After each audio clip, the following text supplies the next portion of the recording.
Hey everyone, welcome to another deck tech. Today we are deck teching Sultai Rogues. Oh, I can't wait for this one. So, if you saw the video I posted this morning, I posted a deck tech for Temur Rogues. It's not a new deck to this channel, I definitely have deck teched it many months ago, but I'm returning back to this, this archetype in Modern for the next couple of weeks. I really love Temur Rogues. I always have a blast playing them, playing with that deck, and I figured, you know what, let's try Sultai. Let's remove red, let's add black, and let's see what we get. In particular, Thieves Guild Enforcer. So let's take a quick look at the core. Alright, so Fairy Miscreant is still there. It's not going away. I know a lot of people, tend to poo-poo Fairy Miscreant, but in this deck, especially with Obsessive Skinner, which we'll take a look at soon, Fairy Miscreant is, pinging in for 1, pinging in for 2, pinging in for 3. Before you know it, it's dealt 6 to 8 damage to your opponent, and it's helped you win the game. And that happens more often than you think. So I'm not just playing Fairy Miscreant for its cute enter the battlefield ability, although that does help. The theme of this deck is draw cards, and with Thieves Guild Enforcer, it's also mill your opponent. And we'll get to that in a second. But Fairy Miscreant plays a pretty good role, a pretty critical role in Sultai Rogues as well. And I think, again, you can't really go wrong with playing 4 of. Let's go to Thieves Guild Enforcer. So I really love this rogue. When it enters the battlefield, it mills your opponent for 2. Anytime any other rogue enters the battlefield, it mills your opponent for 2. That means when you play Thieves Guild Enforcer and then you play a second one, you're milling your opponent for 4. That is super powerful, alright? If you're playing any other rogue that enters the battlefield, and most of your creatures are rogues, they are going to trigger this ability. Before you know it, your opponent is milling important parts of their deck that you don't have to worry about anymore, and you also now have a 3/2 human rogue that you can attack with. So Thieves Guild Enforcer is very powerful in this shell, and it's won me plenty of games. I was playing a game the other day against the Goblin combo deck, and they moved their combo piece to the top of their deck, and then I played Thieves Guild Enforcer and I got rid of it. So that felt really good, and I think it plays really well in this shell. Again, you're milling your opponent, although that's not really the aim of the game. Milling your opponent does help. It helps you feed your Tarmogoyf, which you are also playing in this deck, and it helps you grow your Thieves Guild Enforcer, so why not? Looter il-kor, yep. Just like in Temur Rogues, Looter il-kor is here. We're playing 3 of them. He attacks in. No one's going to block him. He can't block, but that's okay. It's a card that you're going to attack with literally every turn. You're going to ping your opponent, and unless they deal with him, he's going to allow you to draw cards and discard cards. Discarding cards helps you get rid of cards you don't need, and feeding Delirium or feeding your Tarmogoyf. And drawing cards helps you get the cards you need. So, no brainer. No brainer in this deck. Thieves Fortune, like I said in the Temur Rogues deck tech this morning, Thieves Fortune is just one of the main reasons you want to play this type of deck in Modern with these rogues in this configuration. Thieves Fortune is an amazing card. I love it. It's super powerful. It only works in decks that have a lot of rogues, especially evasive rogues, which this deck plays enough of. And with it, you can cast it for its prowl cost, which is 1 blue. It's really easy to get that trigger, and you look at the top 4 cards of your library. You put any one of those, just one, but you put it into your hand. You do not reveal it. You put the other 3 at the bottom of your graveyard. You don't know how many games I've won searching for a lightning bolt, or in Sultai Rogue's case, searching for a fatal push, or searching for another creature. It always happens. You always hit it. 4 cards is pretty decent, and often, not oftentimes, but it does happen where the 4 cards that you get are meh, but one of those 4 is a Thieves Fortune, so you take the Thieves Fortune, you cast it right away, and you look at the next 4. You just cycle through 8 cards of your deck to find the answer that you need. You almost always find it. Thieves Fortune is a powerhouse in this deck, and it's a tribal instant, so it feeds Delirium, and it feeds your Tarmogoyfs, which is just, it's a win all around. Alright, so let's get to the creatures. Noble Hierarch, it makes an appearance here as well, just like it does in Temur Rogues. Hey, why not? It's Noble Hierarch. Let's play it. It gives you a ramp, allows you to have powerful turn 2 plays, and it also gives you Exalted, making your Fairy Miscreants, your Looter il-kors, and even your Thieves Guild Enforcers bigger creatures harder to deal with, better in combat. So Noble Hierarch with Exalted ability is really pulling its weight in this deck.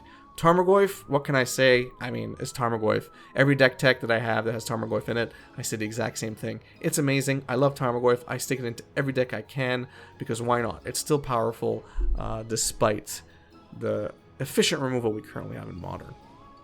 Last but not least, Obsessive Skinner. Hey, we play 2 of them. He pumps your creatures and he pumps your team, and it's exactly what you want. It's exactly what you need.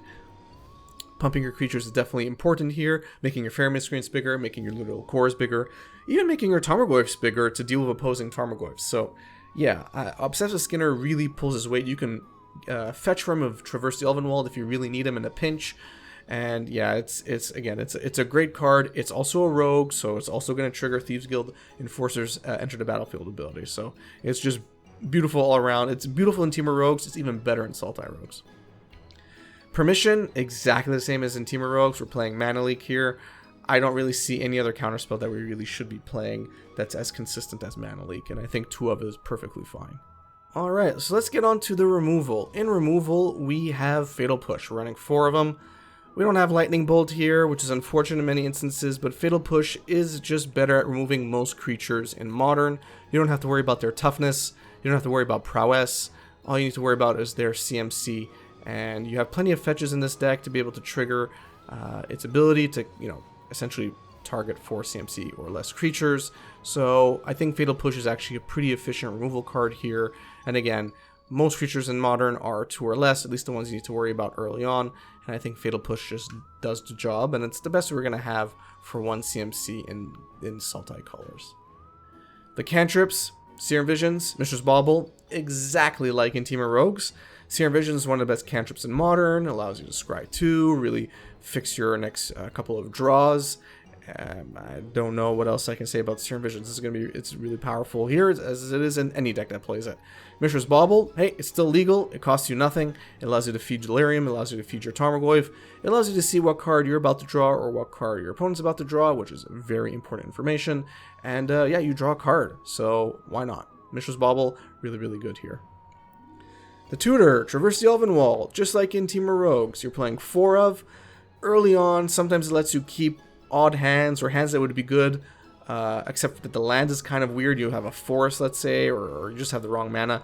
Traverse the Elvenwald can fix that really easily. Turn 1, you can cast it, go get another basic that fixes your mana, and boom, you're good to go. But that's not the ideal scenario. The ideal scenario is that you're casting it with Delirium active, and you go fetch a Tarmogoyf, or you go fetch another Thieves Guild Enforcer, or you go fetch whatever creature you need at that moment in time to deal with your opponent. So Traverse the Elvenwald, very, very powerful card here.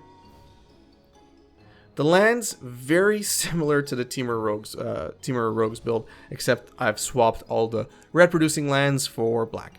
There's not a lot of engineering going on here. I've tweaked the numbers of the shocks a bit just to kind of make sense with the composition of the deck, color composition of the deck. Same thing for the basics, but for the fetches, it's basically the same deal as in Temur, except you have Polluted Delta and Verdant Catacombs as opposed to Scalding Tarn and Wooded Foothills. No companion in Sultai Rogues. There's no companion that really fits the bill here, but that's okay. We don't really need a companion. We do have a full sideboard though, so Assassin's Trophy is really going to come in handy, to kind of round out the Fatal Pushes that you're running in the main board. It's going to be coming in handy for bigger creatures that Fatal Push doesn't touch, or any other permanents that you need to deal with, like enchantments, artifacts, or whatever it may be. It allows you to target any opponent, target any permanent, and deal with it. And your opponent just has to go get a basic for it, and kind of works similar to Path to Exile, except that it targets a permanent as opposed to just creatures. So Assassin's Trophy is pretty useful. I'm running 1 of right now. It's a number I'm playing with. I'm not too sure what I want to do with it. Ceremonious Rejection, again, dealing with big mana decks like Tron or artifact heavy decks, comes in very handy. It's a 1 CMC counterspell in those cases. Very, very powerful, and I feel like it's very much needed in this deck. Disdainful Stroke, again, very similar reasons as Ceremonious Rejection. Big mana decks often play big mana spells, and Disdainful Stroke essentially counters those spells for 2 CMC. So very, very powerful, comes in handy against control decks as well that often also have big mana spells. Veil of Summer, hey, it's still legal. Very, very good against control decks, very, very good against heavy removal decks that are running black, like Jund or Sultai. And yeah, just very versatile. Also deals with mill in relatively cool ways because it negates a lot of their mill spells. And yeah, Veil of Summer, very, very important overall to the composition of the sideboard. Again, if it's legal and you're running green, play it. Life Goes On allows you to get 8 life in most instances. I'm really just playing it here to hedge against burn decks or aggro decks a bit more. You do run a lot of removal here that deals with those, a lot of the creatures that those decks play. And, you know, since you're not dealing with damage-based removal, you're just dealing with CMC-based removal, and you're going to hit most of them with Fatal Push. You don't need too many life gain cards in the sideboard, at least in my opinion, or at least in my experience so far. So I only have 1 Life Goes On, but you can tweak that number depending on your meta or depending on how your success rate is with this deck.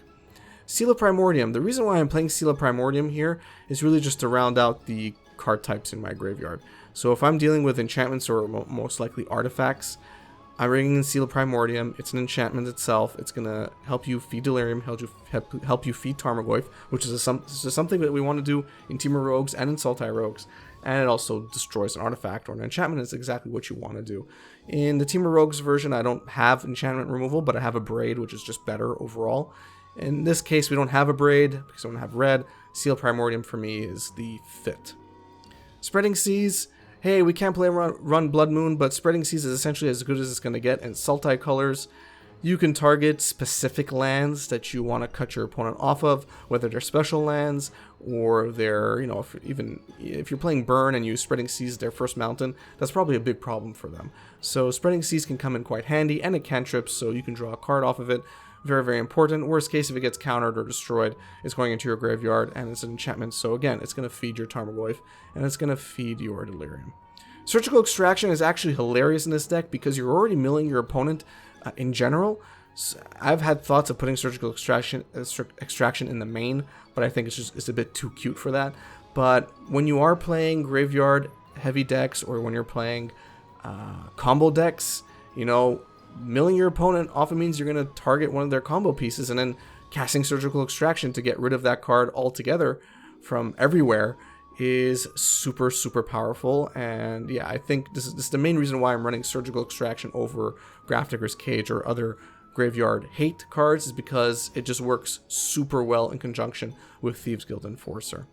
Last but not least, for your combo decks or other edge case decks, Thoughtseize. It hits all cards, all non-land cards at least, and yeah, 2 life is a small price to pay for getting rid of your opponent's payoff spells. So I would bring it in against combo. I would probably bring it in against big mana decks as well to get rid of their big payoff creatures or planeswalkers early on. That's why Thoughtseize is there. It works, and we don't run Inquisition anywhere in 75, but Thoughtseize there works pretty well. And that's pretty much it for Sultai Rogues. So again, you'll see the similarities between Sultai and Temur, at least in this case with the Rogues theme. I'm really, really excited to be playing with this deck. I've already played a bunch of games. There'll be one going up today. It'll be one of the last 2 X-Mage matches I post up ever. After that, you're only going to be seeing MTGO. So, you know, enjoy that. I'll be posting up in a couple of hours, and you'll start to see how these decks actually work in the wild. So I hope you enjoyed this deck tech. If you have any thoughts, any suggestions, I would love to hear them in the comment section down below. If you liked the video, please give it a thumbs up. If you enjoy my content in general, please subscribe, hit the notification bell, follow me on Twitter. If you'd like to become a patron, there's a link in the description. I want to thank all my patrons in particular. Thank you for supporting me so early on in my MTG creator endeavors. Thanks, and have a good one.